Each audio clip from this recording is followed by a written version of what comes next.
Okay, so hi everyone, my name's Alex and this is my 10th tutorial in Pygame, and today I'm just going to be showing you how to initiate and create a basic score system in your game.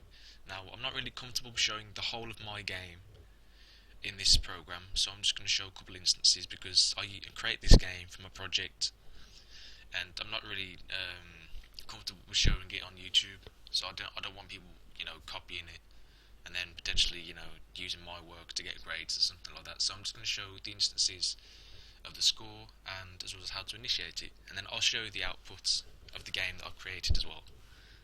So the first thing to do is create a score variable.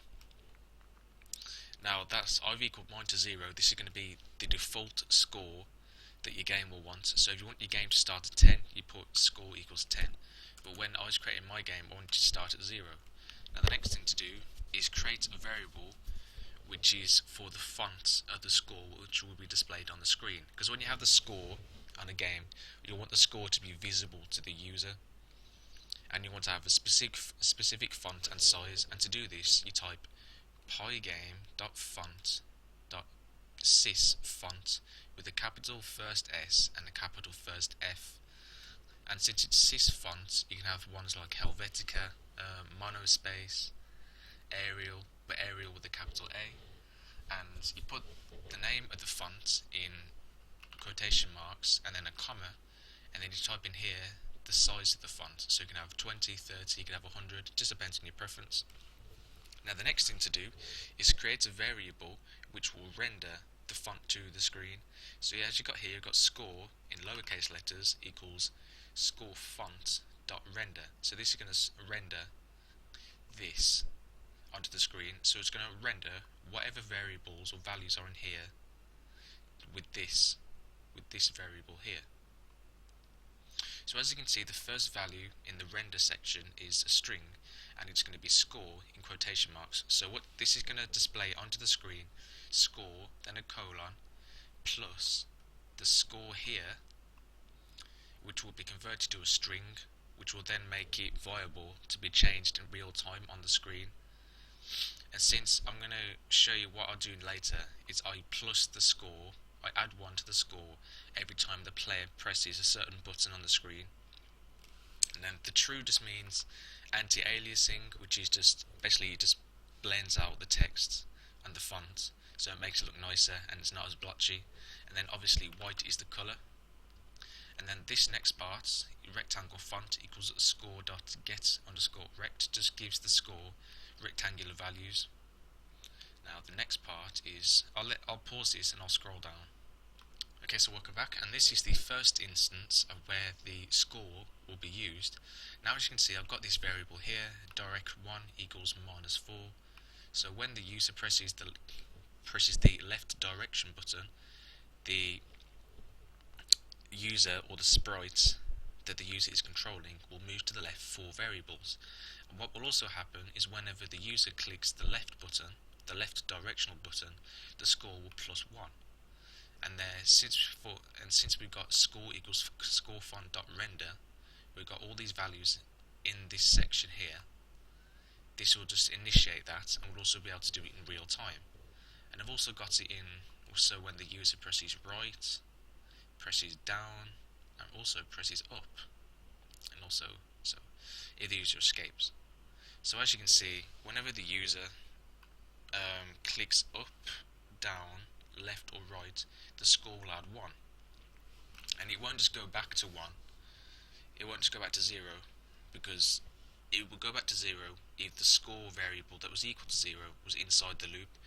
But since the score variable is outside of the loop and it's up here, then it won't go back to 0, and it'll just keep on adding on and adding on until an error occurs, or the user stops playing, or if the player dies. So I'll just go over that again. So first you start off with a variable which can equal whatever you want it to be. Then you create another variable.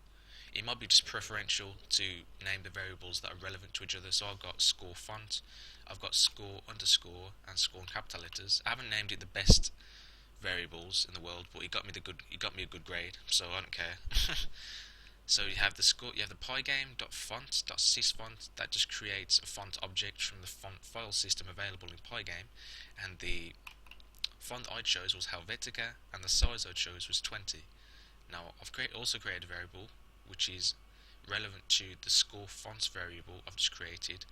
It's called score in underscore letters or whatever, not capital letters, equals score font, like up here, dot render the text score plus the value of capital score in the string format, where the anti-aliasing is true, so the text will be blended out and look a lot neater and nicer, and the colour of the text on the score will be white.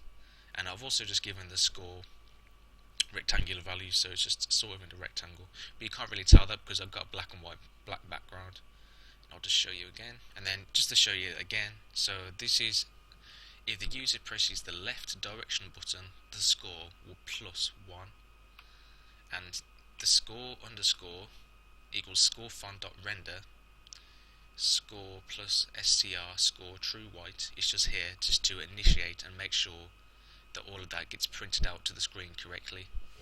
Now I apologise that I'm not going to give out the code for this one. It's just because I worked extremely hard on the game, and I don't want people to, just copy and paste all of that, because I worked extremely hard on the game. I don't want people benefiting. I know it sounds a bit douchey, but I might change my mind. I'll see how it goes, because to completely copy my game you need to have the images as well. I might change my mind. I'll see how it goes, because I might ask my lecturer if I can do it, because I don't want to get detrimented because someone else has copied and pasted. So I'll just show you the game in total, and I'll show you how it works. So I'll just pause for a minute.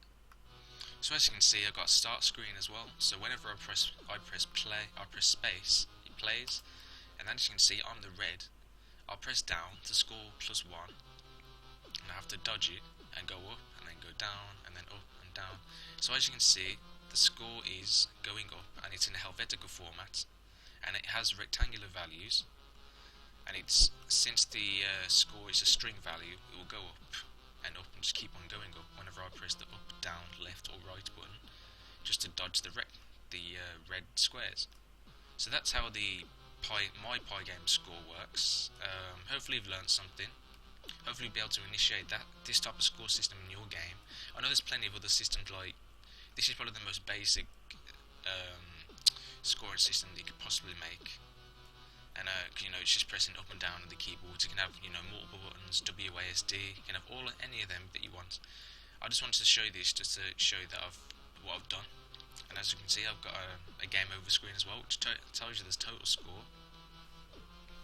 Press E to go to main menu, and then there you go. So it goes back to the main menu. So yeah, thanks for watching. Hopefully you've learned something. I might change my mind on whether I can copy the code or not. And yeah, thanks for watching. See ya. Bye.